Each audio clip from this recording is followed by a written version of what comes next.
ইসরায়েলে বৃষ্টির মতো রকেট ক্ষেপণাস্ত্র হামলা চালানো হয়েছে। ইরান এবং লেবাননের প্রতিরোধ যোদ্ধা হিজবুল্লাহ এই হামলা চালিয়েছে।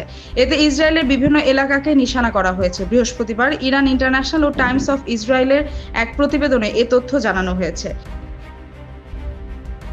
ইসরায়েলের প্রতিরক্ষা বাহিনী জানিয়েছে, ইরান থেকে ইসরায়েলে ক্ষেপণাস্ত্র হামলা চালানো হয়েছে। তবে এসব হামলা ঠেকাতে ইসরায়েলের আকাশ প্রতিরক্ষা ব্যবস্থা সক্রিয় রয়েছে। অন্যদিকে টাইমস অফ ইসরায়েল জানিয়েছে, লেবাননের সশস্ত্র গোষ্ঠী হিজবুল্লাহ বুধবার সন্ধ্যায় উত্তর ইসরায়েলের দিকে ব্যাপক রকেট ও ড্রোন হামলা চালায়। কয়েক ঘণ্টা ধরে চলা এই হামলায় লক্ষাধিক ইসরায়েলিকে আশ্রয়কেন্দ্রে যেতে বাধ্য হতে হয়েছে। আইডিএফ জানিয়েছে, কয়েক ঘণ্টার মধ্যে উত্তর ইসরায়েলের দিকে প্রায় 200টি রকেট নিক্ষেপ করে হিজবুল্লাহ। তবে সব রকেট সীমান্ত অতিক্রম করতে পারেনি।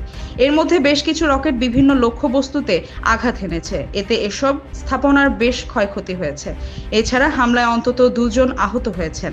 ইসরায়েলের জরুরি সেবা সংস্থা মাগেন ডেভিড আদম জানিয়েছে, আহতদের মধ্যে একজন 35 বছর বয়সী নারী এবং অপরজন 50 এক পুরুষ ছিলেন। বিস্ফোরণের পর উড়ে আসা ধ্বংসাবশেষে তারা আহত হন। তাদের হাসপাতালে নেওয়া হয়েছে।